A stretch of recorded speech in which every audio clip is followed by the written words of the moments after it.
Alô, galera, estou de volta aqui para realizar uma entrevista muito interessante hoje com um cara que cuida das finanças do Santos. É o homem que cuida do dinheiro do Santos. Afinal de contas, essa tem sido aí uma grande preocupação do torcedor do Santos, porque o Santos sofreu aí uma queda abrupta de receitas do ano passado para esse, com o rebaixamento para a Série B. Eu estou aqui com o Norberto Gonçalves, que é controller do Santos, gerente financeiro. Vou trazer ele aqui para fazer um apanhado geral sobre a situação financeira do Santos. Já vou colocar ele aqui na tela. Olá, Norberto, tudo bem com você? Deixa eu te apresentar primeiro, né? A tua formação, você é formado em Direito, você é advogado com especialização em Economia e Finanças. E você também é ex-auditor, né? O auditor aposentado da Receita Federal. Isso. E conselheiro do Santos, né? Você faz parte do quadro de conselheiros efetivos, né, Norberto, dos Santos. Sou engenheiro também de formação também. E é engenheiro de formação.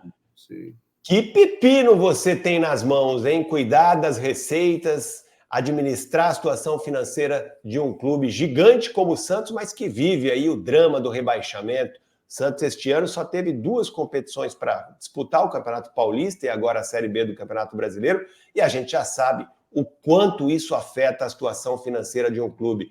Tudo bem com você? Faz um resumo. Eu vou pedir já para você fazer um resumo de como é que está a situação financeira do Santos hoje.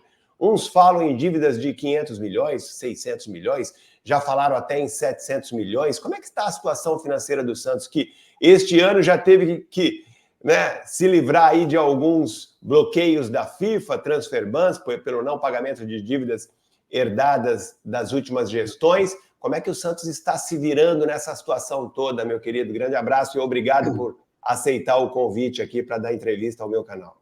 Não, eu que agradeço. Wagner, muito boa noite aí todos os seus telespectadores, que eu acompanho sempre aqui, são sempre presentes, atuantes aí, com boas intervenções, né, e sempre muito interessados aí nas questões, principalmente de bastidores do clube, né? Veja bem, a situação de dívidas não é uma situação que seja exclusiva do Santos, né? Todos os clubes do Brasil, eles estão endividados, né? Mais ou menos, né? Mais ou menos proporcional inclusive, as suas receitas, né? Então, você vê aí, não há nenhum clube no Brasil que não esteja endividado, até o Palmeiras, né? Que vem aí angariando títulos, posições de expressão, né, no cenário do futebol brasileiro, ele vem aí também sofrendo, porque o futebol, de uma maneira geral, ele é deficitário, né? A maior parte dos campeonatos, as receitas recorrentes, então os resultados recorrentes, eles são deficitários, né? E o Santos, né, esse ano, enfrentou uma situação nunca antes enfrentada na sua história, né, que é com rebaixamento, e não apenas o rebaixamento, né, mas ficando apenas com mais uma competição, que é o Campeonato Paulista. Então, você pode imaginar que caiu receita de jogos, premiações... É interessante o que você fala. Só para te cortar um minutinho, Norberto, é interessante o que você disse, porque pouca gente se atenta a isso, né? Além do Santos ter sido rebaixado para a Série A, o Santos poderia estar disputando a Copa do Brasil, poderia estar disputando a Sul-Americana, se tivesse se classificado, né? Mas não, além do rebaixamento, o Santos sofreu um prejuízo enorme por não disputar a Copa do Brasil e também a Copa Sul-Americana, ou até a Libertadores. Poderia estar, por que não, né? Disputando Libertadores, se tivesse ganhado a Copa do Brasil, isso acontece, né? Já teve time que disputou Copa do Brasil, aliás, Libertadores, estando rebaixado. Já, se eu não me engano, isso já aconteceu em algum momento na história do futebol. E com receitas antecipadas, né? 95% das receitas, que são os direitos de transmissão do Campeonato Paulista, foram antecipados pela atual gestão. E foram antecipados até de uma forma... Antecipados pela gestão anterior, né? Pela gestão anterior, sim. Foi pela gestão de 2020, até 2021, 2023, né? e antecipados de uma forma muito ruim, porque ele foi emprestado diretamente da federação, que cobra taxas muito altas, né? Chegando a quase 3%, mais 4% de uma taxa geral, né? Pelo empréstimo. Então, você pode imaginar de que forma que nós chegamos para disputar a Série B, né? E o Campeonato Paulista esse ano, as nossas duas únicas competições. E ainda, para piorar, com um déficit financeiro de 65 milhões. Né? Então, assim, é uma situação que realmente eu não sei o que me fez aceitar esse desafio, realmente é porque eu estou há muitos anos nessa estrada, né, Wagner? Você sabe que eu já tenho quase 30 anos de conselho deliberativo, e eu sempre fui muito atuante no conselho, participei de comissões, né? E sempre quando eu pensava em desistir, que eu achava que o futebol não tem mais jeito, o futebol a gente não tem jeito, o Santos não tem jeito, acontecia alguma coisa extraordinária, né? E, assim, a primeira coisa extraordinária que aconteceu foi em 2010, surpreendentemente. Eu já era conselheiro efetivo, independente, né? Não dependia de chapa nenhuma para ser eleito. Muita gente, inclusive, fala que isso é um direito adquirido. Eu não acho que é direito, eu acho que é um ônus, né? Você ser conselheiro do Santos não me dá nada a não ser trabalho, né? Trabalho extraordinário e gratuito, foi o que me deu nos últimos 30 anos. Mas sempre com muito prazer, com muita satisfação de poder contribuir para a melhoria do nosso clube. Então, em 2010, eu fui convidado a participar da comissão de estatuto, e ali, então, a gente fez realmente uma reforma estatutária com princípios de governança corporativa, com algumas modificações na estrutura, dando a possibilidade do clube vir a ser uma sociedade anônima. Ali a gente já estava lançando o embrião de uma SAF, né? Não que eu seja a favor ou contra, ainda não tenho nenhuma uma opinião fechada sobre isso. A gente vai falar sobre isso, vamos falar, quero saber a sua opinião sobre SAF também. Sem dúvida.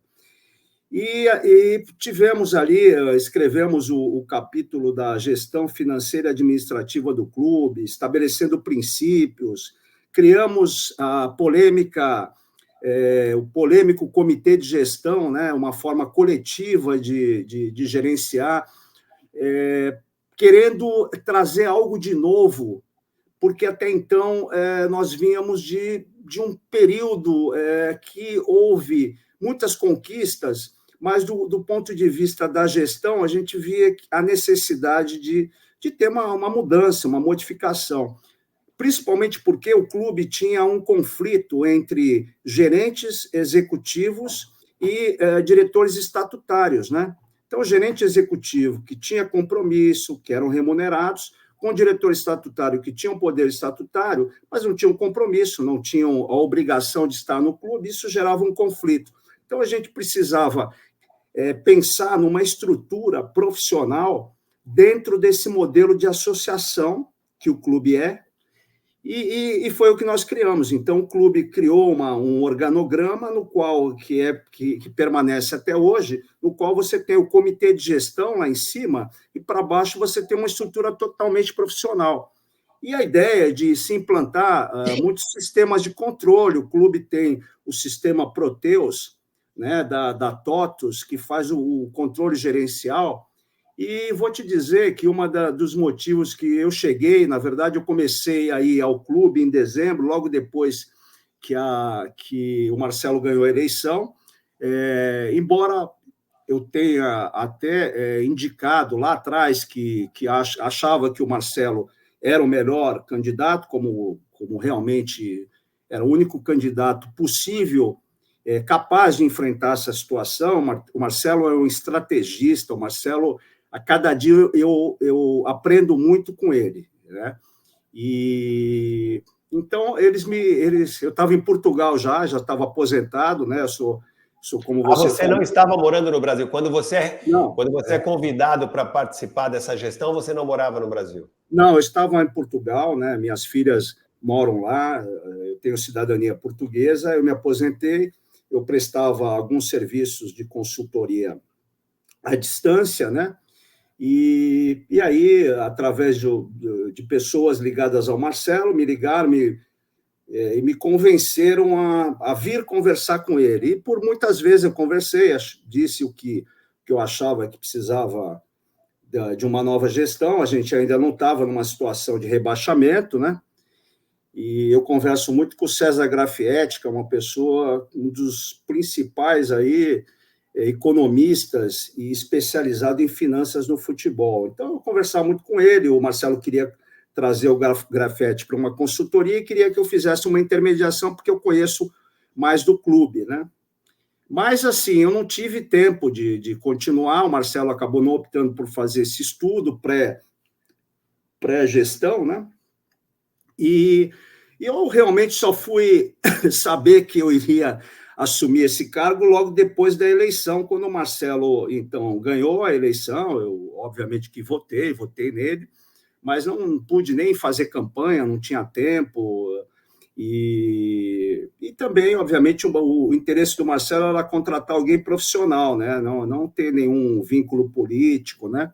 Como a gente sempre deixou, fez questão de frisar, né? Eu não tenho, o meu único compromisso com o Santos realmente é passar esse ano, a gente conseguir superar essas dificuldades, e eu espero fazer aí o substituto. Tem pessoas muito capacitadas no Santos, ali a nossa equipe, né? O Rubens Pereira, o famoso Rubinho, é uma pessoa que tem mais de 25 anos do clube, a contadora Márcia, as meninas lá, Camila, Elizabeth, Débora, enfim, todos que estão lá, o Janderson, o Lucas, o Hélio, assim, a gente está ainda com o setor de compras, com a arrecadação, o Horácio, tem gente muito competente, sabe? E isso realmente foi uma das coisas que mais me comoveu ao chegar no clube, que com toda essa dificuldade, aquele setor administrativo leva o clube para frente, né? O futebol é outra conversa, né, Wagner? O futebol Eu ia entrar nisso, assim, por todo esse quadro que você pintou, né, Norberto, a gente vê que o clube tem estrutura, uma estrutura profissional. E você fala que o futebol não que o futebol, de forma geral, é deficitário. Eu não sei se eu concordo totalmente com você, vou explicar. Eu acho que o modelo de gestão dos clubes é que torna o futebol deficitário, porque a gente olha para trás, hoje o Santos tem... Qual é a dívida do Santos hoje? Só para eu poder concluir essa minha observação. Em torno de 600 milhões. 600 mas isso a gente vai falar, o que é dívida, né? Tudo aquilo que os fornecedores até o final do ano, enfim, é uma dívida. São, obviamente, uma série aí de rubricas, né? Mas, assim, praticamente todas equacionadas, né? Nesses 6 meses, a gente procurou colocar... Nós chegamos em janeiro, os salários, férias e 13º estavam atrasados, nós pagamos. Eu vou pedir para você fazer um resumo desses primeiros 6 meses, mas deixa eu só concluir, Norberto, assim, o que eu estava dizendo. Mesmo com toda essa estrutura profissional, com pessoas competentes, você citou o Rubinho aí, que faz parte da sua equipe no financeiro, eu concordo com você, nesse modelo de gestão dos clubes brasileiros, não acontece só no Santos, a maioria dos clubes tem uma situação financeira deficitária mesmo, mas isso não é muito por conta pelo que acontece no futebol, no departamento de futebol, porque se você olhar para trás, assim, pensar assim, de cabeça, nos últimos anos, quantas contratações ruins o clube fez, falando do Santos, né? Quanto dinheiro se poderia ter evitado gastar, né, se o clube não tivesse entrado nessas contratações absurdas, né? Poxa, Brian Ruiz, Kleber Reis, Morelos, Patrick este ano, enfim. Como é que com tanta estrutura profissional não se consegue impedir ainda esse tipo de ação que provoca aí um prejuízo absurdo ano a ano, né, nos clubes? Eu vejo assim, obviamente que eu não sou um especialista da área, né? Mas o que a gente percebe é que o mercado do futebol é um mercado muito difícil, né? É um mercado... você vê dificuldade, é uma coisa que eu procuro pensar, como que nós avaliamos esses ativos intangíveis, né? Os direitos econômicos federativos no jogador que você está adquirindo, se 10 milhões é muito ou é pouco, quanto que você vai poder, você vai adquirir esse atleta, você vai utilizar esse atleta, ele vai performar e você vai ganhar numa negociação futura. Isso é a Disneylândia, é o mundo ideal, né? Só que como que você faz essa prospecção, né? De que forma objetiva você faz uma determinada contratação? Então, são coisas que eu venho procurando conversar no futebol, no meio, com outras pessoas, e a gente sabe, nós temos aí os analistas de mercado, inclusive o Marcelo trouxe aí dois profissionais que são muito bem referendados nisso, né? E aí você começa, então, a estabelecer critérios mais objetivos para a contratação, né? Mas a gente sabe que nem tudo é assim, né? Lamentavelmente, no futebol, o Rueda errou principalmente por isso. Ele achou que ele não poderia falar com o empresário, que ele não deveria falar com o empresário, que ele não negociaria com o empresário, e aí o mercado se fechou para o Santos. E o Santos passou aí praticamente aí quase que 2 anos, né, trazendo uma base que não era aquela safra, né, aquelas safras que o Santos já teve, mesclando com jogadores que eram questionáveis a sua capacidade de performance, e aí, então, ele passa por um outro momento no qual ele traz aí um profissional, um gerente, com mais afinidade com o mercado, convencendo a ele que teria que se fazer negociações, sim, utilizando aí os empresários, né? E isso, então, começa aí. Trouxe alguns jogadores que performaram, outros que não. O falecido presidente Samir, ele dizia o seguinte, né? O futebol é opinativo. Se eu pedir para você formar um time, você tem um time. Se pedir para eu formar, tem outro. Agora, obviamente, tem algumas unanimidades, né? A gente não pode... Né? Você citou aí uma delas, aí, que é uma unanimidade, né? Um jogador que realmente foi contratado na gestão passada, um jogador relativamente caro e que realmente com uma performance bem abaixo do que a gente poderia esperar.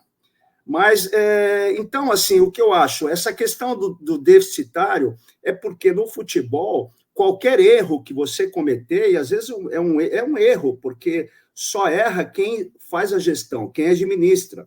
E às vezes você aposta num determinado talento, num jogador, e ele não performa, isso acontece muitas coisas, né?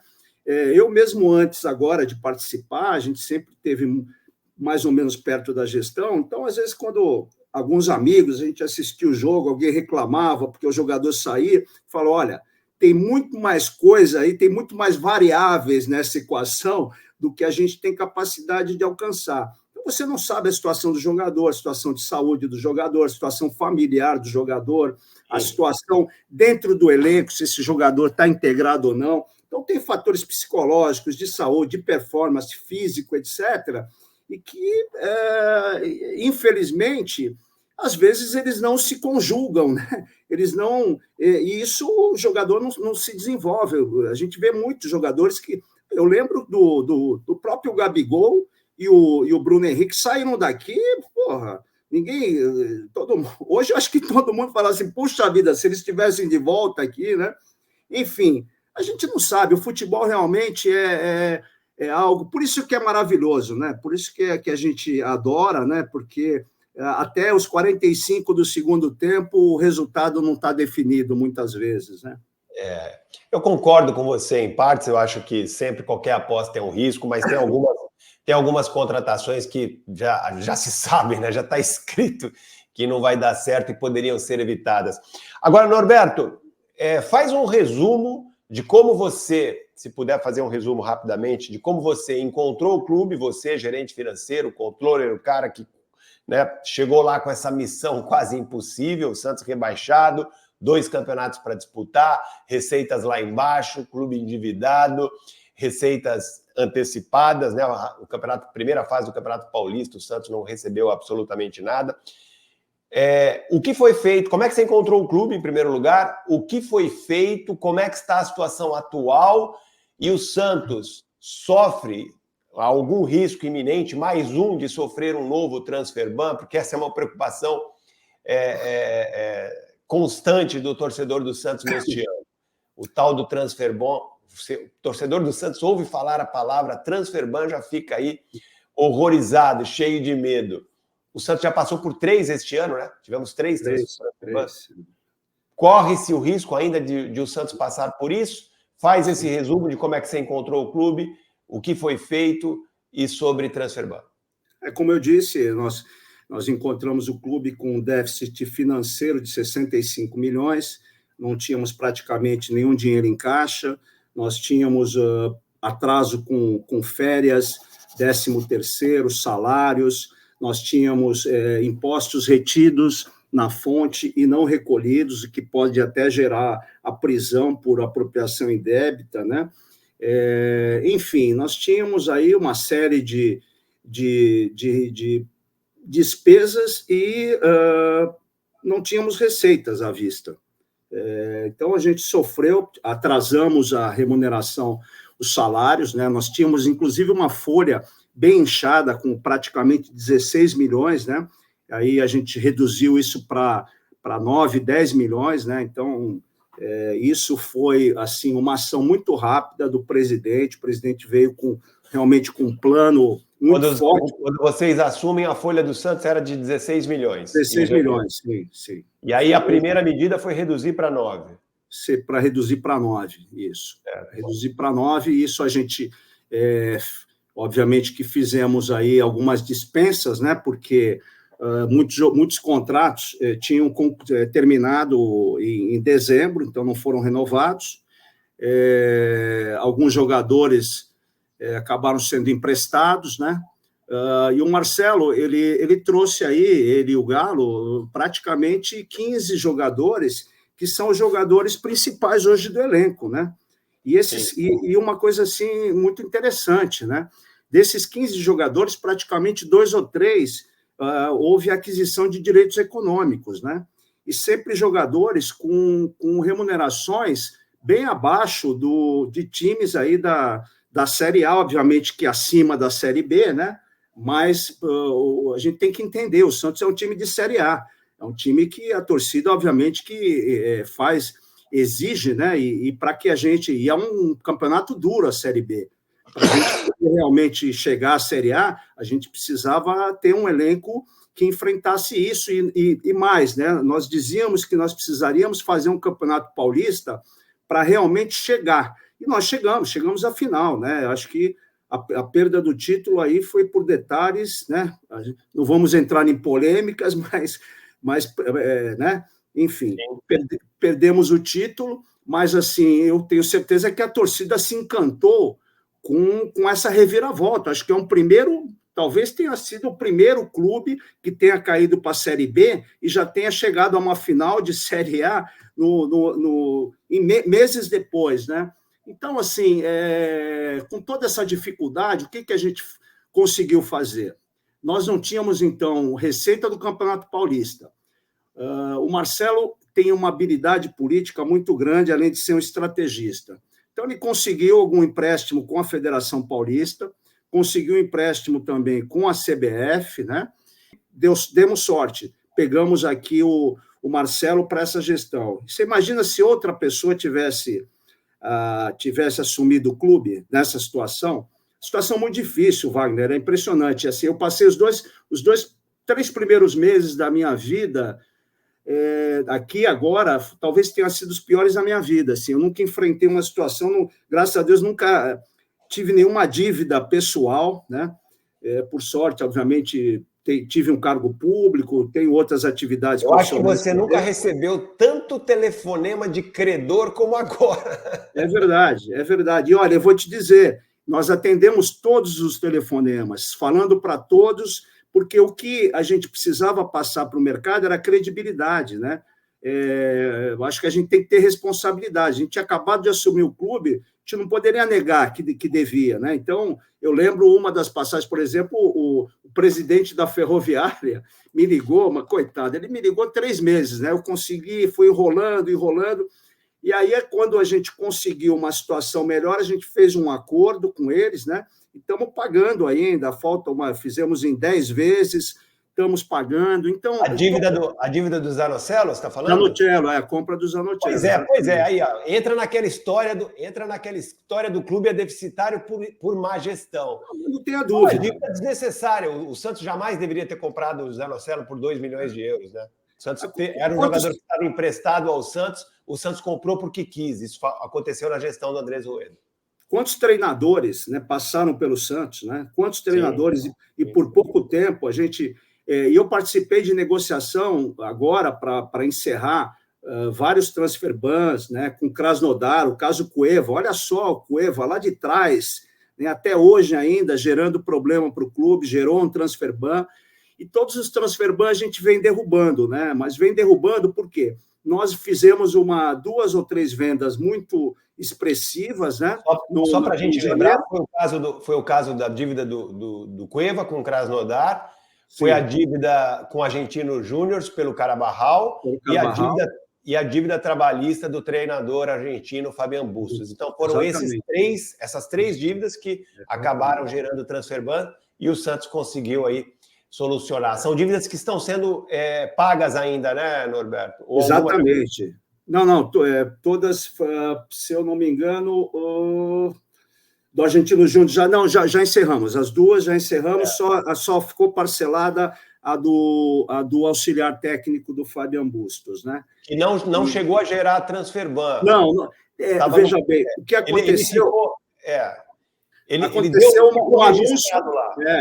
Mas já tinha ficou registrado o transfer ban, mas já havia sido feito o acordo. Como nós pagamos, eles fizeram a exigência de um pagamento nos Estados Unidos, esse pagamento foi efetuado, só que no dia seguinte eles tinham que verificar o crédito e era feriado nos Estados Unidos. E aí, então, no dia seguinte, foi sexta-feira, eles comunicaram à FIFA, não deu tempo, saiu o anúncio de transfer ban, mas logo depois foi retirado, né? Sim, foi uma dívida que apareceu lá no Serasa, vamos dizer assim, mas já tinha sido paga, né? Só foi o tempo de chegar assim, lá a informação à FIFA. O que preocupou bastante nós também, e a gente vem trabalhando, nós temos chama-se regime de centralização de execuções. Nós temos várias dívidas que foram mais ou menos equacionadas através de uma vara de execuções, né? Tanto civil quanto trabalhista, e essas dívidas, então, elas, como se fosse um regime de massa falida, a gente vai pagando mês a mês em conformidade com o nosso faturamento. Então, nós temos um perito, nós temos uma empresa que faz o acompanhamento do contábil do Santos, informa a vara de execuções quanto que nós faturamos aquele mês, e aí nós recolhemos para esses devedores, para esses credores, desculpe, uma parte do nosso faturamento. Então, isso agora a gente está partindo para uma nova forma também de centralizar, que são as possíveis execuções na Corte Arbitral da CBF, né, que é a CRND, né, e a Câmara de Recursos, e nós estamos bastante avançados e provavelmente a gente também vai equacionar. Nós temos um empréstimo que, além de todas essas dívidas que a gestão anterior nos deixou ainda uma dívida de 55 milhões de um empréstimo adquirido através de um funding, né? E sim, que nos gerava aí uma prestação de quase 2 milhões e 800 por mês. Nossa. Então, isso a gente teve que também, através da criatividade, obviamente, da discussão com alguns especialistas, e com os bancos, nós transferimos a amortização para o próximo ano, e esse ano a gente passou a pagar só os juros, né? que é um pouco mais de 1 milhão, que é muito, né? Enfim, mas foi a forma que a gente tinha de honrar o compromisso, porque assim, não é simples assim a gente falar, não, eu não vou pagar essa dívida, não é minha. Sim, claro, Todas as dívidas que nós assumimos é do clube, é do Santos. Então, o que a gente quer é apagar tudo que tem para trás e não fazer novas dívidas, né? Exato. Então, só para ficar claro, Norberto, o Santos hoje tem uma dívida com o funding, né? Sim. Que é aquele dinheiro que Sim. foi avalizado, né, pelo Sim. Rueda e outros parceiros. Sim. Né? Está sendo paga, né? Está sendo paga. Essa dívida ela foi congelada em 55 milhões e o Santos paga somente os juros, que dá aí uma parcela de 1 milhão. Não, é um pouquinho menor, porque nós conseguimos amortizar de alguns credores. A dívida maior que nós temos realmente desse funding é com o ex-presidente Rueda, que eu acho que está na faixa de uns 30, 35 milhões. 35 milhões. Torcedor, nesse momento, agora deve estar se batendo lá no sofá, no carro, onde ele quer. O Santos ainda deve para o Rueda. O Rueda rebaixou o Santos e o Santos ainda deve para o Rueda. Mas tudo bem. Vamos agora só organizar aqui, Norberto. A gente estava falando aí de como você pegou o clube, você falou que foram 60 milhões. Imagina, você pega lá uma empresa, vai lá no caixa da empresa, na conta jurídica lá no banco e vê que o teu saldo é 60 milhões negativos. Você falou ali, né, da primeira iniciativa foi reduzir a folha salarial, que baixou inicialmente de 16 para 9 milhões, mas eu sei que isso já aumentou um pouquinho, mas enfim, na ocasião baixou para 9 milhões. Mas o que mais foi feito? Porque receita antecipada, da onde veio o dinheiro para cobrir esse rombo e ainda fazer outros investimentos? Eu dei informação aqui no meu canal, não sei se você viu, e é até bom para você me confirmar ou não, Norberto. Eu dei uma informação de que o Santos recebeu cerca de 58, 60 milhões da Libra, pelo acordo com a Libra. E teve também o dinheiro, que foi um valor alto que o Santos recebeu, do acordo com a Globo, patrocínio da Globo, com a Globo, que foram mais 18 milhões. 18 milhões. Esses valores é que foram cruciais para deixar o caixa mais ou menos equilibrado? Sem dúvida, né? Sem dúvida. Acho que a principal rubrica, que a gente sempre fala, que é o que salva os clubes, são nas janelas as negociações, né? E o Santos, mais uma vez, o presidente Marcelo poderia ter conseguido uma venda por valor muito superior ao do Marcos Leonardo, mas foi feita uma trava no contrato, a cláusula penal era limitada a 18 milhões, sendo 3 da família do atleta, né? Então, a gente recebeu esses 15 milhões. Só que tem um problema, quando você vende para a Europa, existe lá o fair play financeiro, que é algo que a gente quer que chegue aqui no Brasil, né? Que é, obviamente, a responsabilidade fiscal dos clubes, né? Não gastarem mais do que arrecadam. E lá, então, por conta desse fair play, os pagamentos eles têm que seguir, então, um cronograma que levava o Santos a receber o valor pela venda do Marcos Leonardo até 2026. Né? E aí nós também tivemos que usar de criatividade e conseguimos, através de um banco alemão, sem intermediação, o mais importante é isso, né? Nós conseguimos, então, obviamente, nas taxas de juros que são europeias, na faixa de 5,50, né, ao ano. Nós conseguimos antecipar toda a receita do Marcos Leonardo. Então, entrou para nós aí quase que 80 milhões, mais os 58 da Libra, e mais os 18 milhões que nós conseguimos com a Globo. A gente tem que ressaltar mais uma... E foi uma negociação difícil. Eu mesmo participei com o presidente Marcelo de 2 ou 3 reuniões, intermediada pela federação, com o diretor de esportes da Globo, o Fernando Manuel Pinto, né? Ele foi bem duro na primeira reunião, aí nós conseguimos, fomos negociando, e aí, através dessa negociação da Libra, entrou mais essa superação de receita da Série B. O Fernando Manuel, na primeira reunião, disse que não ia pagar nada além do que pagou para o Cruzeiro, para o Grêmio, para os outros clubes. E o Marcelo conseguiu apenas 3 vezes mais do que esses clubes receberam, né? Chegando a 18 milhões, negociando as placas com a Brax, né? Que também foi uma verba que foi antecipada pelo presidente Rueda. Nós conseguimos também colocar mais 11 milhões aí. Enfim, e conseguimos, então, trazer o clube. A ideia nossa era levar essa até o final do ano, até setembro, outubro. E, infelizmente, a gente pagou quase 90 milhões de transfer bans, né? Porque o pessoal está fazendo conta em casa, viu, Norberto? Você falou aí do dinheiro do Marcos Leonardo, você falou do dinheiro da Libra e do dinheiro também da Globo, que dá 156 milhões. Eu fiz uma conta básica aí, 58 milhões da Libra, mais 18 milhões da Globo e mais 80 milhões da venda do Marcos Leonardo, que vocês conseguiram antecipar através dessa operação bancária aí com o Banco Alemão. Deu 156 milhões. Só que o pessoal esquece do que sai também, né? Você falou aí com o Transfer Ban, quanto que o Santos já gastou com o Transfer Ban este ano? 90 milhões. 90 milhões. A gente paga acordos todo mês, então a gente tem aí 1 milhão para pagar de dívida desse funding, né, do que o Rueda deixou aí com o Banco Safra.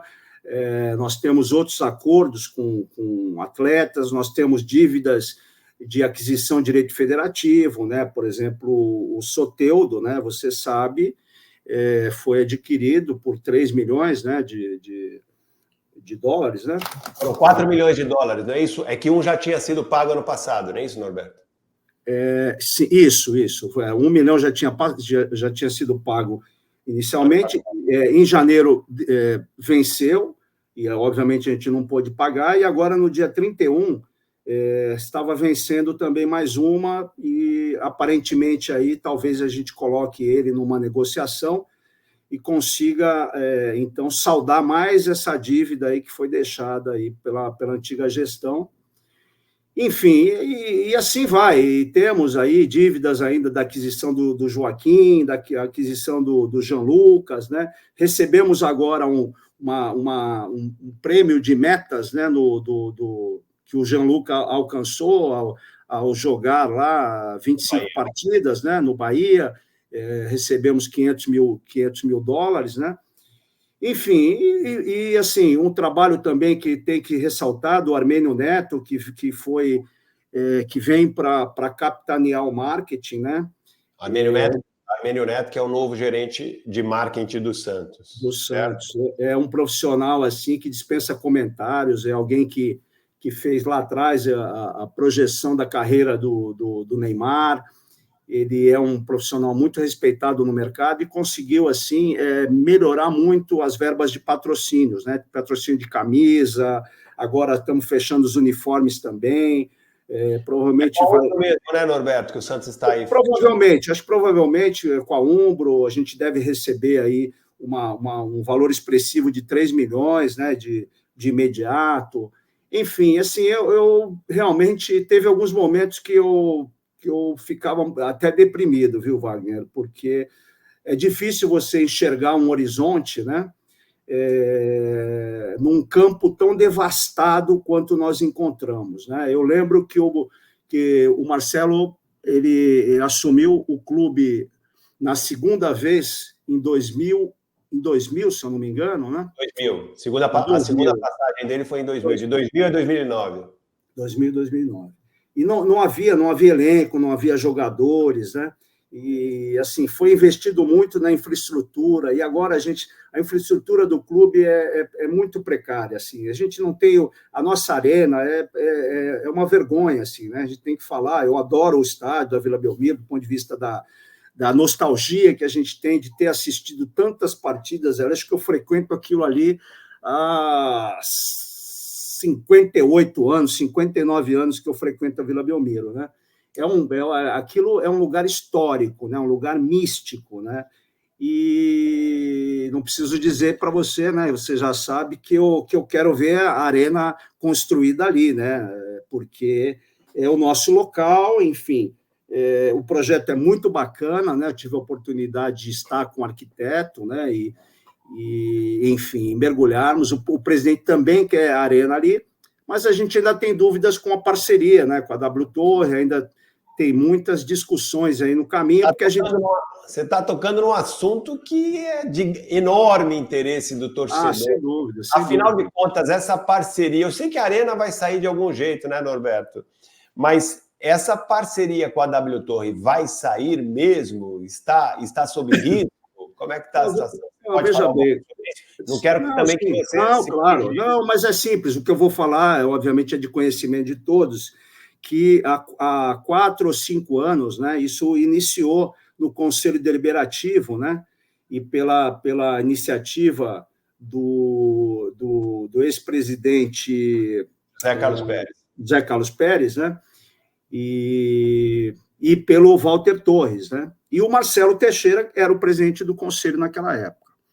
E isso, então, foi se desenvolvendo.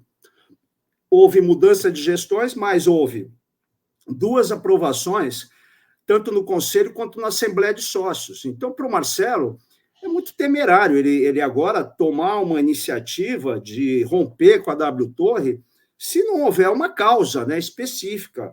É claro que há uma preocupação. A vontade do Marcelo, obviamente, é que honrar um acordo que foi celebrado nos últimos 4 anos, por 2 vezes no Conselho Deliberativo e 2 vezes na Assembleia de Associados. Mas, obviamente, que ele tem o seu olhar, né? E toda a nossa equipe, a gente analisa todos os prós e os contras, né?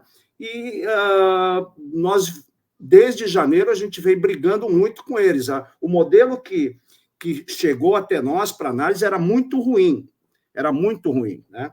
E acho que ainda não está satisfatório.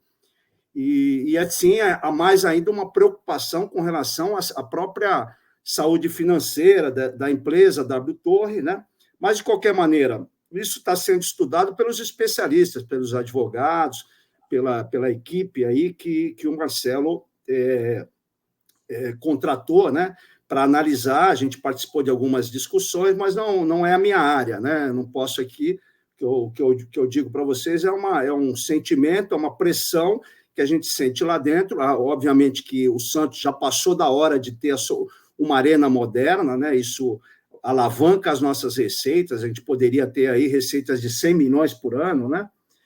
E, obviamente, uma infraestrutura melhor para a base também está sendo capitaneada aí pelo vice-presidente Fernando Bonavides, né?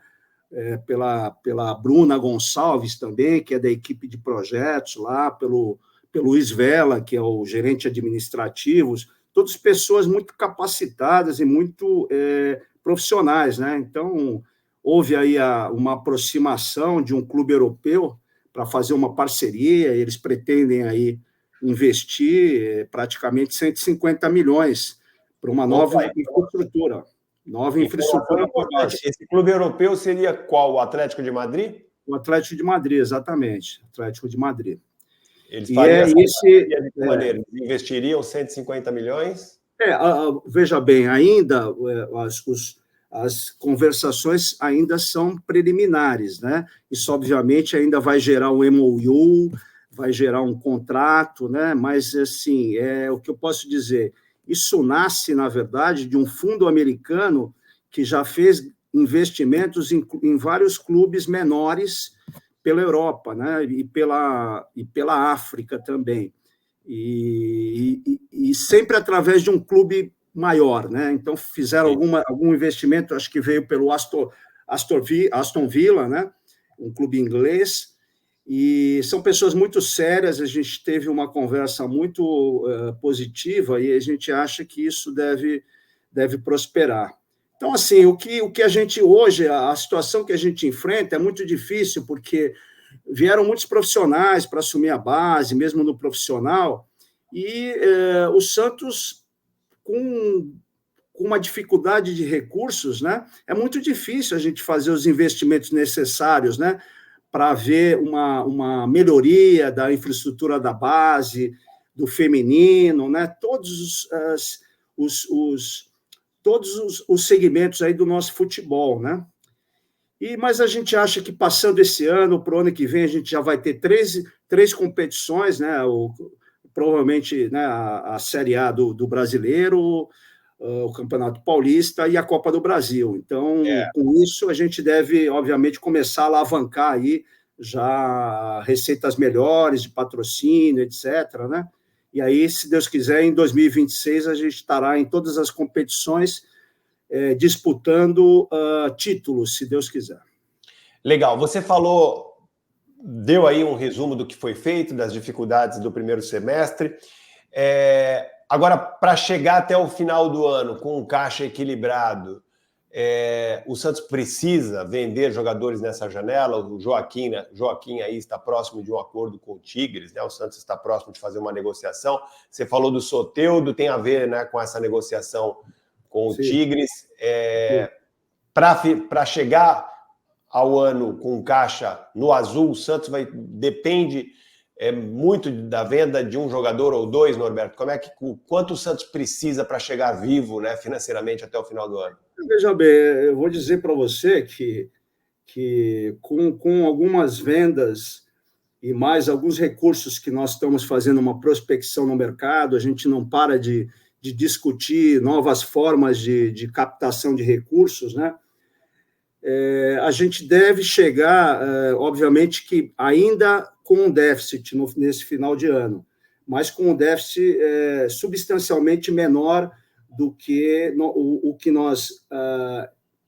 que nós encontramos e com perspectivas acredito que nesse final de temporada aqui, já com algumas contratações para reforçar o elenco, para entrar numa Série A do brasileiro mais forte, né?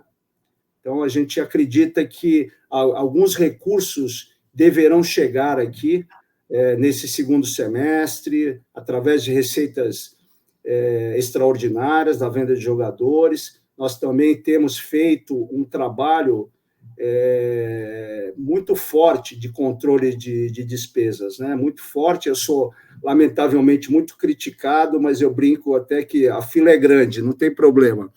Sempre fui acostumado a passar por... O que eu fico feliz quando alguém me critica, né? Porque eu falo assim, puxa vida, você está me deixando muito feliz, pô. É ruim para você esse corte, mas eu vou fazer. Lamentavelmente, eu tenho que fazer, né? Você é o cara, então, que segura a grana. O pessoal do futebol deve gostar muito de você lá, né, Norberto? A comissão, o Carille, às vezes indica um jogador, o Galo, né, se anima, quer contratar um jogador, ou mesmo o comitê de gestão. Aí, como é que fica a sua participação nisso? Você tem autonomia para, por exemplo, barrar uma contratação? Como é que funciona essa, né? Porque tem um lado que quer investir, né? Claro, pensando no bem do clube, pensando em melhorar a qualidade do elenco, mas tem o lado teu, né? Que é o lado mais racional do cara que está ali, né? Segurando, vendo as contas, sabe o que tem que pagar no dia seguinte, na semana seguinte, e tem ali a preocupação financeira. Como é que vocês convivem nesse ambiente aí de tanto contraste? Vou ser sincero para você, né? Que obviamente que com o futebol eu não tenho uma convivência muito amistosa. Não, obviamente, porque a gente tem um conflito de uma oposição de ideias, não por questões pessoais, mas uma oposição de ideias. O que eu digo sempre, né? Eles querem, obviamente, investir o máximo, e a gente tem que investir dentro das nossas capacidades. O que eu posso dizer é que a decisão sempre final, você conhece o Marcelo, melhor talvez até do que eu, o Marcelo, ele pensa muito antes de tomar uma decisão. E ele me ouve bastante. A gente conversa muito, ele me consulta em muitas situações, o que eu acho, coloco para ele. Mas, infelizmente, algumas situações a gente tem que assumir alguns riscos, né? Que eu digo, o futebol, ele faz a indicação dos atletas, né? O Marcelo faz as ponderações, algumas vezes se acerta, outras não. Eu acho que o grau de acerto dessa gestão no futebol, esse ano, né? Vamos falar esse ano, acho que o ano que vem, ano passado não, mas esse ano foi um grau bem alto, né? Eu acho que trouxemos jogadores que não eram jogadores assim conhecidos assim pelo mercado, muitos dos jogadores a torcida não conhecia e que performaram de certa forma aí. Então, o Santos é o líder do campeonato na Série B, né? Não que isso seja uma... Esse é um troféu que a gente não quer, né? É um troféu que a gente não quer. A gente fala, eu quero chegar em segundo só, eu não quero chegar em primeiro. A primeira leva de contratações foi muito boa, muito assertiva, né? Claro, muito boa. Você não acerta 100%, mas o percentual foi bem alto. Tirando ali o Casares, se realmente não deu certo, mas o risco foi baixo porque o investimento não foi alto, né? Ele chegou até a jogar bem alguns jogos, né, no início do Campeonato Paulista. Os contratos, como você já lembrou aqui, eles foram, a grande maioria, contratos só até o final do ano. Ou seja, o Santos, a grande... E aí eu vou perguntar para você, não dá como não tenho como não fazer essa pergunta. Na minha opinião, o grande erro desta gestão em termos de contratação foi a contratação do Patrick pelas circunstâncias que o jogador estava, né? Ele já foi um jogador importante lá atrás no Inter, mas ele vinha de passagens muito ruins no São Paulo, estava encostado no Atlético Mineiro. A gente vê que ele tem problemas ali físicos, né? Peso, pode ser que tenha outros problemas que eu desconheça, mas enfim, ele não consegue jogar e o Santos assumiu um contrato longo com ele. Por que o Santos caiu nessa armadilha? Ou se é que você concorda comigo também, né, Norberto? Não, veja bem, assim, como você falou no início, eu mesmo me empolguei com a contratação do Patrick de imediato, porque é um jogador assim que, guardado as devidas diferenças, né? Ele se assimilava àquele uruguaio, como é que é o nome? Sanches. O Sanches, né? Ele um pouco mais leve, né? Ele talvez fosse um jogador como o Sanches, né? Eu lembro dele de vê-lo no Internacional. Realmente a minha memória talvez dele seja mais desse tempo dele no Internacional. Depois realmente ele veio para o São Paulo e não foi bem, né? Nem acompanhei muito de perto, estava mais em Portugal. Depois aí foi para o Atlético Mineiro, realmente lá, e obviamente também a gente tem que falar, o Atlético Mineiro tem um elenco excepcional, né? Não é qualquer jogador que é titular no Atlético Mineiro. Enfim, são circunstâncias que eu acho que foi apresentado na época. Eu acho que tanto os profissionais do futebol quanto a gestão não quer errar, mas, claro, lamentavelmente, erra, faz parte, né? A minha mulher sempre diz que nós temos as três funções quase que impossíveis, né? Psicanalizar, educar e administrar, né? O futebol é a administração, é a gestão dos recursos, né? Então, tanto que eu acho que foi sentido falhas que foi trazido aí, então, 2 analistas de mercado, né? Para fazer uma prospecção melhor, né? Para as novas contratações. Enfim, e a gente tem que pensar o seguinte também, né, Wagner? Olha só a seleção brasileira, né? Eu acho que o futebol brasileiro nunca passou por uma entre-safra tão grande aí com jogadores tão de baixa performance, tanto que você vê aí os jogadores que são os principais, exceto o Palmeiras, que realmente faz uma gestão, é um ponto fora da curva, né? A gestão profissional do Palmeiras, do futebol. Realmente eles acertaram com o Abel, né? Um técnico que realmente... e a mão de ferro da Leila também, né? Uma pessoa que eu tive a oportunidade de conhecer nas negociações com a Libra, né? Que eu participei, e ela é uma mulher assim de fibra, assim, muito dura, né? Legal. Não, mas você tem razão. De forma geral, as contratações do Santos este ano foram muito mais positivas, né? Foi mais positiva do que negativa. Agora, você tocou no Palmeiras como exemplo de boa gestão. Pergunta para quem, né, está lá dentro agora, está convivendo, vendo as perspectivas, né, está arrumando a casa, pensando já no Santos do ano que vem, do Santos voltando à elite do futebol brasileiro, onde é o seu lugar. Quanto tempo o Santos vai levar, Norberto, para recuperar tudo que se perdeu nos últimos anos em termos de estrutura, de excelência, de montagem de equipes? Quando é que o Santos vai poder se equiparar, não só né? O Santos disputou uma final de campeonato com o Paulista de igual para igual agora, mas eu estou falando em termos gerais, né? Quando é que o Santos vai poder se equiparar a clubes hoje que estão lá, né, no topo, no primeiro patamar do futebol brasileiro, como Palmeiras, Flamengo, talvez o Atlético Mineiro? Quando que o Santos vai voltar a ser o Santos que o torcedor quer ver, competindo de igual para igual em todos os sentidos, financeiramente, com estrutura, em relação a essas grandes equipes hoje do futebol brasileiro? Eu vou falar por mim, né? Obviamente que o presidente ele quer, a partir do ano que vem, disputar títulos e quer, já em 2026, chegar ao mais alto grau aí dentro do futebol brasileiro.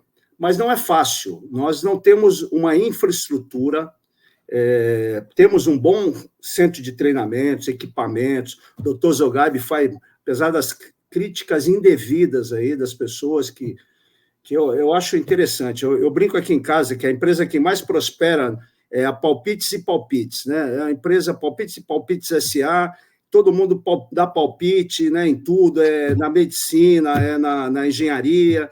E o doutor Zogab é um dos melhores profissionais que eu já conheci no meio médico. Você sabe que eu sou irmão de um médico, eu já trabalhei com engenharia de projetos de hospitais. E o doutor Zogab faz um trabalho brilhante. O doutor Rosan é um dos profissionais mais capacitados da fisioterapia do país. Então, estão investindo lá, trazendo, através de parcerias, equipamentos dos mais modernos. O CEPRAF está se transformando num modelo para o país de recuperação de atletas, né? Enfim, agora, nós precisamos de uma arena nova, nós precisamos de uma arena e, efetivamente, nós precisamos de mais tempo para poder equacionar. Equacionar já está, na verdade, solucionar, né, muitas dívidas que nós temos. Nós precisamos superar a barreira de 450 milhões de receita, né, que é a barreira dos clubes intermediários, como o Santos. Embora o Santos seja uma marca excepcional, em termos de receita, nós estamos ali na zona intermediária, né? Claro, você está falando de clubes intermediários em termos de receita, que é essa parte. Claro. Em termos de marca, não existe. Tanto que daqui a pouco a gente vai falar aí com relação à SAF, né? Mas a grande dificuldade é como que você valora, quanto que vale a marca Santos, né? De que forma objetiva você conseguiria avaliar essa marca, né? É impossível, né? Não é porque nós somos santistas, é verdade, é uma marca excepcional, uma marca que superou todas as barreiras, né, dos países, continentes. Está completamente atrelada à principal, talvez, marca do futebol, né? Quando se fala em futebol no mundo, marca de forma geral, no mundo, não tem marca mais forte que a marca Pelé. Né? Aqui no Brasil já se transformou, né? A palavra Pelé já se transformou em sinônimo de excelência. Além da marca do Santos, a marca do clube ser muito forte, a marca internacional, ela está diretamente atrelada à principal marca do futebol mundial. Então, em termos de potencial de arrecadação de receitas, eu concordo plenamente com você. O Santos talvez seja o clube hoje do Brasil que tem mais potencial de arrecadação de receitas. Agora, como fazer isso? Como transformar um clube hoje que tem arrecadação, um clube gigante, né, que tem uma marca fortíssima como essa, mas com uma arrecadação de clube médio de 450 milhões. Como chegar à arrecadação dos clubes que hoje mais faturam no Brasil? Flamengo, você tem ideia da arrecadação? Já superou 1 bilhão? 1 bilhão, sim, 1 bilhão. 1 bilhão, né? É simples, Wagner, é simples. A gente precisa consolidar a governança, né? Então, um dos aspectos que nós falamos lá do Estatuto de 2010 foi dar uma estrutura mais profissional, que nós precisamos avançar. Então, o clube hoje tem um sistema de controle, né, da gestão, sistema financeiro, contábil, tem bons funcionários, nós temos processos, nós temos um compliance, nós temos uma estrutura muito parecida do que a lei das SAFs exigem, né, quando os clubes se transformam em SAF. Mas, obviamente, que a gente não consegue investir, né? Quase que tudo que entra, nós temos que pagar dívidas, né? Então, nós precisamos fazer uma gestão do elenco profissional com muita responsabilidade para que nós erremos pouco numa contratação e não geremos dívidas, né? E o que, obviamente, que nós precisamos, é só isso que salva os clubes, é investir imediatamente. Nós temos, em 3 anos, a infraestrutura da base construída, com hotéis modernos, com uma área aí de 100, 150 mil metros quadrados, com essa parceria que possa vir aí com o Atlético de Madrid. E aí, então, isso é que faz com que os clubes se salvem, né, financeiramente. A gente vê aí quantos atletas, né, nós revelamos, né, e que trouxeram receitas expressivas. Veja, o Palmeiras agora vendeu o Endrick, já praticamente vendeu o Estevan, né? Isso. E, enfim, então nós precisamos realmente continuar nessa linha, mas com muita paciência. Não dá para um clube para a gente superar degraus, nós temos que subir os degraus. Lamentavelmente, eu vou dizer para você, não é que nós estacionamos, nós descemos degraus, nós fomos para trás. Sim, sim. Então, até agora, em termos de estrutura, né, Norberto? O Santos, quando construiu o CT Repelé, na gestão, na segunda passagem do presidente Marcelo Teixeira, foi em 2003, 2004, mais ou menos, 2003, não lembro exatamente o ano em que que o Santos termina a construção do CT Repelé, mas eu me lembro muito bem que, à época, o CT Repelé era considerado o mais moderno dos clubes paulistas, talvez do Brasil.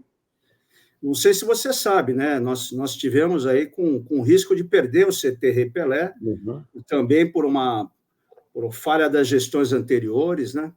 Que é uma concessão, a área é uma concessão do governo federal. Concessão do governo federal. Aliás, o ex-presidente Andrés Rueda iniciou uma negociação, né, com o governo federal na tentativa de comprar, de adquirir essa área. Você tem alguma informação em relação de como está isso? Isso, eu acho que foi muito mal conduzida. O Ministério Público interferiu, né, nessa questão. Isso poderia ter provocado a perda do direito de uso da área, mas o Marcelo, o ex-presidente também, Zé da Costa Teixeira, estiveram em Brasília, conversaram, sensibilizaram o vice-presidente da República, que é santista também, e, obviamente, tudo dentro da legalidade. Nós elaboramos uma avaliação do CT, né, da área do CT, e, inclusive, iríamos encaminhar até uma proposta, mas, perante a situação do Santos, né, foi dada uma outra alternativa, muito provavelmente possa haver aí uma prorrogação, né, desse uso por mais 20 ou 30 anos, e então essa área vai continuar, se Deus quiser, na posse do Santos, né, e ali a gente possa realizar mais benfeitorias, inclusive a última que foi realizada, que foi a colocação de postes de iluminação, né, possibilitando treinos à noite, porque acontece às vezes os treinos à tarde, e no final, principalmente agora no inverno, né, que 5 horas da tarde já está escuro, né? Então, a gente foi instalado com a ajuda da prefeitura, sempre tudo com parcerias, viu, Wagner? São sempre feitas prospecções, nós estamos fazendo muitas permutas de utilização de produtos, de medicamentos. O Dr. Zogaib consegue amostras grátis de medicamento, não precisando comprar, né? Enfim, olha, é um esforço assim herculino para a gente conseguir superar esse ano de tantas dificuldades, viu? É isso aí. Eu estou conversando aqui com o gerente financeiro, o controller financeiro do Santos, Norberto Gonçalves. Ele falou aí de novo do Zogaib. Para quem não sabe, Rodrigo Zogaib é o chefe do departamento médico do Santos hoje. Vamos falar de SAF. A gente está terminando aqui a entrevista, Norberto, mas eu quero saber, muitos torcedores acham que a SAF é a solução de todos os problemas dos clubes de futebol. E que o Santos, na opinião de muitos, né, claro, a gente não pode generalizar, mas falando dos torcedores do Santos, na opinião de muitos, a solução do Santos seria transformar o clube numa SAF. O que você pensa? Quais as diferenças do modelo associativo para o modelo de SAF? O que você pensa sobre isso? É realmente um caminho para o Santos? Você acha que é uma tendência? É o melhor caminho? Qual a tua opinião sobre isso? Veja bem, nós lançamos esse Estatuto de 2010, de novo falando, né? Não que nós tenhamos bola de cristal, nada disso. A gente, obviamente, observa o mundo do futebol. Então, quando nós fomos elaborar o Estatuto de 2010, a gente estabeleceu princípios de governança, nós observamos a estrutura de clubes pela Europa, né? Então, nós percebemos a La Liga, né? Um modelo muito parecido com o nosso, mas com uma estrutura muito profissional, né? São clubes, são associações, mas estrutura profissional. O modelo inglês, um modelo mais voltado às empresas, né? Mais empresarial. Ali naquela época estava sendo adquiridos fundos árabes, os russos adquirindo vários clubes ingleses. E o modelo português, que tinham as SADs, Associações Anônimas Desportivas, né? E todas essas idas que eu fui a Portugal, eu conversava muito com os dirigentes do Benfica, do Sporting, né? E procurava entender um pouco como isso funcionava lá. Nós estamos um pouco longe ainda, né? Aqui no Brasil, ainda não se consolidou um modelo ideal de SAF. A gente teve inicialmente o Red Bull, que não é propriamente uma SAF, é uma empresa, né? Que ligada, obviamente, e com o objetivo mais de desenvolvimento da sua própria marca, né? Mas que tem alcançado resultados expressivos de uma forma bem rápida no futebol. Talvez ela até se torne uma SAF, né? Na medida que a SAF traz muitos benefícios, né? Principalmente tributários para os clubes, né? Que adotarem essa forma societária. Agora, a SAF chega aqui muito para recuperar clubes que estavam falidos, né? Então, o Cruzeiro, o Vasco da Gama, né? O Curitiba. Então, é um clubes que a SAF veio e é muito perigoso, né? Quando você entrega para alguém os direitos, porque o que é comprar um clube de futebol? Na verdade, ele faz um aporte no dinheiro que ele mesmo vai administrar e ele vai fazer esses aportes durante 10 anos, né? Então, você vai ter uma tributação mitigada, né? Ela começa com 5%, né? Das receitas mensais, né? É como na época que a gente deu essa ideia, então a ideia da SAD a gente trouxe para o Estatuto do Santos. Então, na época que a gente deu essa ideia, a gente falava do simples do futebol, né? Existe o Simples Nacional, que é aquele regime de tributação de empresas com uma alíquota praticamente única, né, para todos os tributos. E assim para a SAF. A SAF, então, o regime tributário dela, ela tem uma tributação de 5% sobre as receitas mensais, só não conta com as transferências de atletas, né? Aí, depois do sexto ano, já cai para 4% e passa a incidir sobre todas as receitas, inclusive as vendas de direitos econômicos, né? Aí você tem também a possibilidade de debêntures, né? Agora, a principal, talvez, a principal desvantagem, primeiro, que qualquer empresa, e uma SAF é uma empresa, uma sociedade para fins lucrativos, ela visa o lucro, né? E associações não, elas visam a performance, porque a gente quer ver o Santos campeão. E como você garantir num contrato, nessa transformação de SAF, a performance, né? Então, esse é um grande problema, né? E realmente... e quem compra também essa SAF nem sempre é do ramo do futebol, pode ser do ramo de outro segmento esportivo ou de eventos, né? Agora, uma das SAFs que está sendo muito bem sucedida é a do Bahia.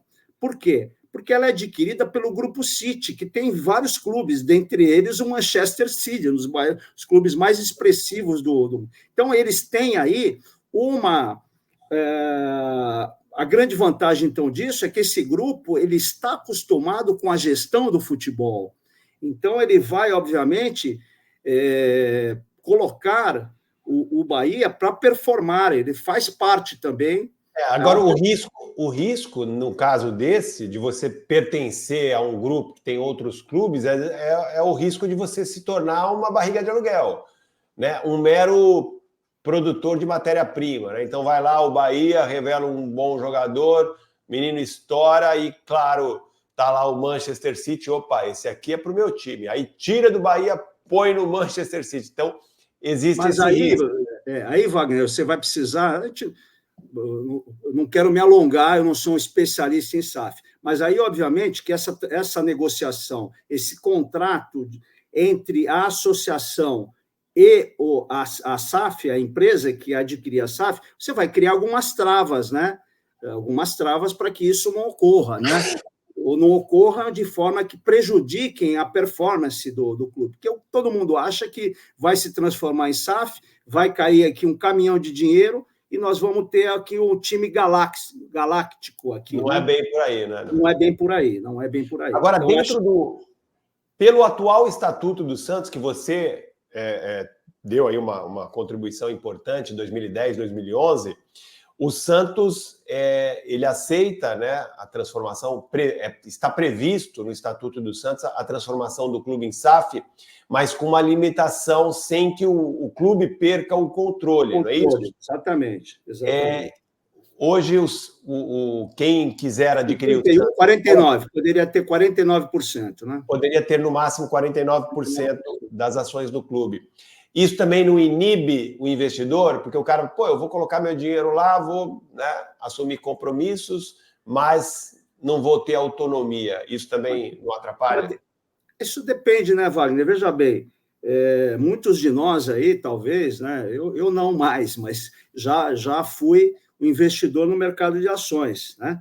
E eu era um investidor minoritário, né? O que você analisa? Você vai lá, analisa os números, os índices dessa empresa, sua lucratividade, o tempo de retorno, a governança, né? Tudo isso. E o Santos, o que precisa ter? Precisa sinalizar para o mercado que ele é responsável, que ele paga suas dívidas em dia, que ele tem governança, que ele tem uma boa gestão do futebol, que pode performar. Um dos exemplos de uma possível futura captação de recursos, né? Nós temos a tokenização, nós temos uma cesta de atletas que foi criada e cada vez que há uma transferência de um desses atletas, essa cesta recebe os 5%, então, que é o mecanismo de solidariedade aí, né? Que pela negociação 5%, então, vai para esse pacote. O Santos tem aí, né, 51% ele tem maioria nesse pacote, e o resto, todos os investidores minoritários têm a sua participação. Então, o Santos, a gente espera que, num futuro, seja um clube onde muita gente tenha vontade de investir. Já existe hoje essa intenção de investir, né? Mas ainda, obviamente, com muitas dúvidas, né? Um clube que saiu da Série A para a Série B, que vem nesses últimos 3 anos apresentando performance que muito abaixo da sua história, né? Nós temos isso foi uma das grandes discussões na Libra, né? Que a gente conseguiu essa expressiva receita da Libra, esse sinal, porque foi uma negociação coletiva, né? A Globo, você acho que já explicou aqui, a Globo comprou os direitos dos clubes que participam da Libra, o Santos foi um desses, e o Santos recebeu 63 milhões, 58 milhões líquido, né? Igual na parte fixa dos contratos de 2025 a 2029. Só para você me deu a brecha aí, só para a gente explicar um pouquinho, né? Pode ter alguém que não... A Libra, a gente já falou da Libra aqui, a Libra é a associação dos clubes, o Santos fez acordo, é um dos clubes que fez acordo com a Libra, que representa esses clubes, né, associados, né? Estão lá o Palmeiras, o São Paulo, o Fluminense. O Corinthians não está na Liga. O Corinthians não, né? O Palmeiras está, o Flamengo também não. O Flamengo ainda não está. Não, o Flamengo está, sim. O Flamengo entrou. Enfim, a maior parte dos clubes brasileiros fecharam acordo. Mais importante, sem demérito para os demais, né? Fecharam acordo com a Libra, que vai representar os clubes, né, nas negociações e operações financeiras, e a Libra vendeu os direitos do Campeonato Brasileiro para a Globo, né? Então tudo isso é feito com a participação da Globo. O Santos recebeu, como outros clubes, um valor, né? Assim que foi fechado esse acordo da Libra com a Globo, o Santos recebeu, assim como outros clubes, uma quantia de entrada. A parte do Santos foi de aproximadamente 58 milhões, né? Líquido, sim, líquido. Então você estava dizendo isso, né? Então, a participação do Santos, o que eu queria dizer, foi uma das... a primeira reunião que eu participei lá e, obviamente, que isso é muito duro, né? Você negociar ali só... Uma situação como essa, com o clube rebaixado. Exatamente. Nós chegamos ali, fui eu e um membro do comitê de gestão, né? O doutor Colombo, né? Uma pessoa muito inteligente e sempre nos auxilia muito lá à frente do comitê de gestão com os demais, né? Auxilia o presidente na tomada de decisões. Então, nós chegamos lá e foi a primeira coisa que nós dissemos, porque eles fizeram uma simulação levando em consideração o último ano do Santos, né, de 2023, com uma performance muito ruim. Então, nós falamos assim, olha, futebol é filme, não é fotografia, né? Então, o que nós precisamos é levar em consideração a história do Santos, né, dentro do futebol, não o seu passado imediato de 2023. Então, isso, no primeiro momento, teve lá uma rebelação, a Leila discutiu, e nós colocamos que nós não estaríamos na Libra, né? Acho que foi até acho que o Marcelo até ficou arrepiado, né, quando eu tomei essa decisão lá, porque nós não tínhamos conversado sobre isso, eu estava representando ali, mas precisávamos tomar essa decisão, até porque nós estávamos chegando e não conhecíamos ainda os acordos que tinham sido negociados, que tinham sido conversados. Então, o Silvio Matos, que é o CEO da Libra, entendeu isso, o Flávio Sveiter também, que é um dos criadores da Libra, também entendeu, e nós começamos a alinhar com o Rosalá, que até então ele estava junto conosco também, né, negando essa participação de imediato. O Rosalá, representante do Corinthians, né, Norberto? O diretor financeiro do Corinthians, né? E aí a gente começou a conversar muito, e o Rosalá, em função dessa situação muito grave, né, que o Corinthians vive, né, nos bastidores, ele largou o cargo, né, lamentavelmente, porque era uma pessoa muito preparada, né? E então a gente acabou, depois de muita negociação, porque a gente vem com uma certa ansiedade, né, para resolver os problemas financeiros, e o presidente Marcelo, com muita astúcia e muita perspicácia para a negociação, ele foi buscando cada vez mais o melhor para o clube e conseguiu realmente que a gente conseguisse, apenas por 10% de uma antecipação, receber 658 milhões. Só para as pessoas se alinharem, o Santos receberá, por esse contrato de 2025 a 2029, 1 bilhão quase 1 bilhão e 400 milhões de reais, né? Então, foi realmente uma negociação histórica, né? Principalmente estando o clube na Série B, né? Esse valor é pago uma vez por ano? Esse 1 bilhão que vai receber até 2029, ele vai ser pago ano a ano? Ano a ano, ele é pago com um percentual de 40%, é uma cota fixa, 30% vai depender da performance do clube no campeonato, que é só pelo Campeonato Brasileiro, né? Sim. Só pelo Campeonato Brasileiro. E 30% será pela projeção da imagem na mídia, né? Esse talvez seja a rubrica um pouco mais difícil, né? Mas porque não é possível. De audiência, né, Norberto? Audiência é público, né? Público é inegável que alguns clubes ainda tenham uma torcida expressivamente maior que a nossa, né? Mas a gente, quando você lembra, mesmo em 2010, o Santos tinha índices de audiências altíssimos, né? Porque era realmente um time encantador, né? Então a gente tem que retomar esse nosso DNA, né? Que é ofensivo, que realmente são times encantadores. Cuidado com o Carille não te ouvir falando isso. O Carille é um excelente técnico, eu acho que ele tem um objetivo a alcançar que é muito difícil, levar o time para a Série A, e ele está colocando. Ele é uma pessoa muito serena, viu? Muito tranquila, uma pessoa de muito fácil trato, né? Agora, infelizmente, cada um tem a sua estratégia, né? E com base naquilo que tem, né? Se ele com outro elenco, talvez ele tivesse um outro comportamento, né? Eu respeito demais o Fábio Carille, acho que ele fez um baita trabalho de recuperação no Santos no Campeonato Paulista. No Campeonato Brasileiro, eu acho que ele está, né, é uma opinião minha, pessoal, né, está escorregando um pouco, tem a seu modelo de jogo preferido, não é o meu, eu gosto de um outro tipo de futebol, mas enfim, né? Eu acho que não dá para discutir a competência dele. Dentro da sua filosofia de jogo, ele é um profissional altamente competente e dedicado. Experiente. Norberto, você quer nos informar com mais alguma coisa, meu querido? Quero te agradecer demais, viu, a sua participação aqui. É conversa para 2 dias, né? Mas a gente não tem... Vem dizer os nossos avós, conversa para mais de metro, né?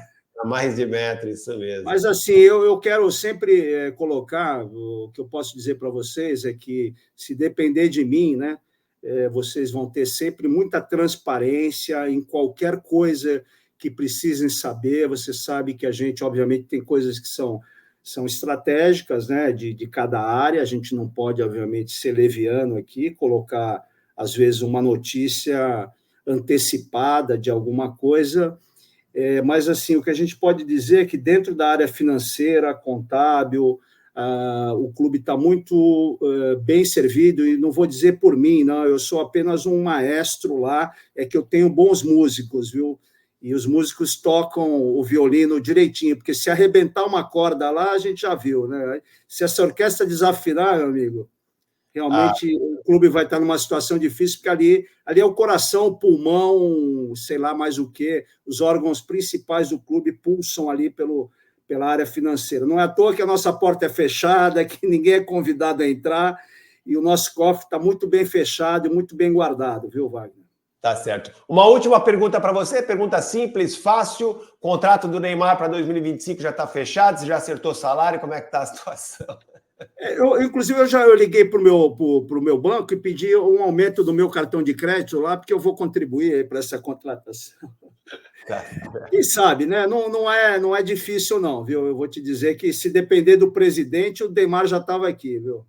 Não tenho dúvida nenhuma. Se dependesse do Marcelo Teixeira, já estaria Gabigol, Neymar, enfim, muitos jogadores. O Marcelo sofre muito. O Marcelo, ele diferente dos outros, né, que disseram que odiavam o futebol. O Marcelo, além de gostar do futebol, conhece muito o futebol, e ele ama muito o Santos, né? Você sabe disso. É um presidente que realmente coloca o amor do clube assim acima, até, às vezes, da sua própria família, né? Realmente é uma pessoa admirável, viu?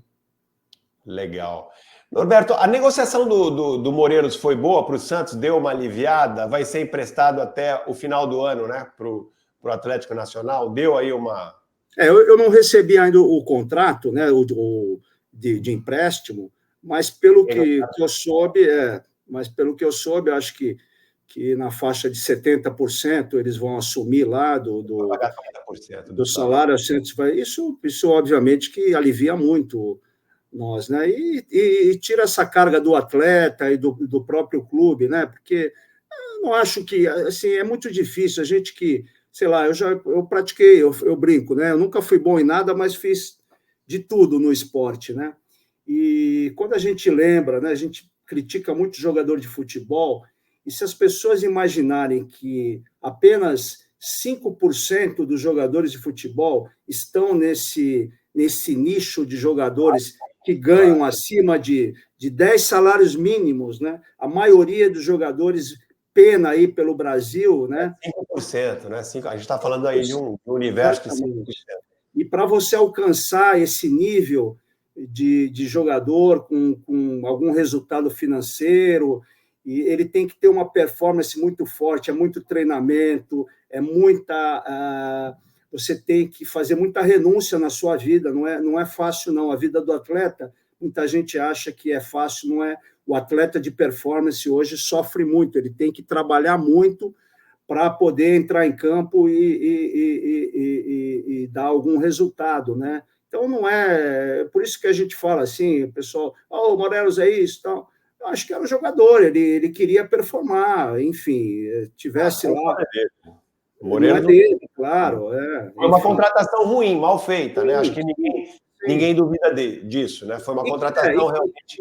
Não, e cara, assim, eu acho que era um nível de salário que o clube não estava preparado para assumir, estava totalmente fora até da própria filosofia que o Rueda tinha dito que ia implantar, que era de uma austeridade financeira, né?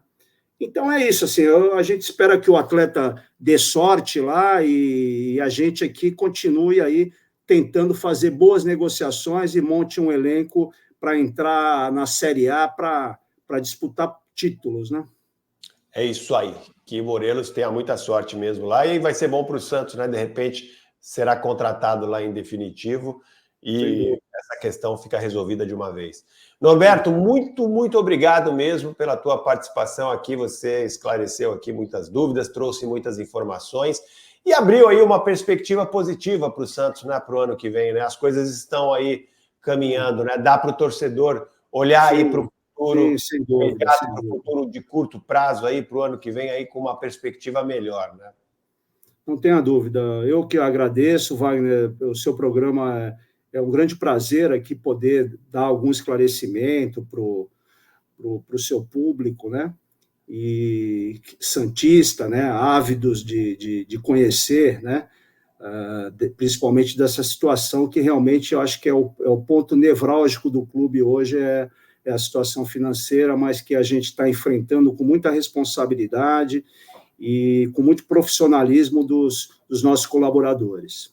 Um grande abraço aí para todos, viu? Legal, esse foi o Norberto Gonçalves, gerente financeiro do Santos, trazendo aí, né, um panorama geral da situação financeira do Santos. Legal, grande abraço para todos, ficamos por aqui, valeu Norberto, valeu todo mundo, até a próxima. Obrigado, até a próxima.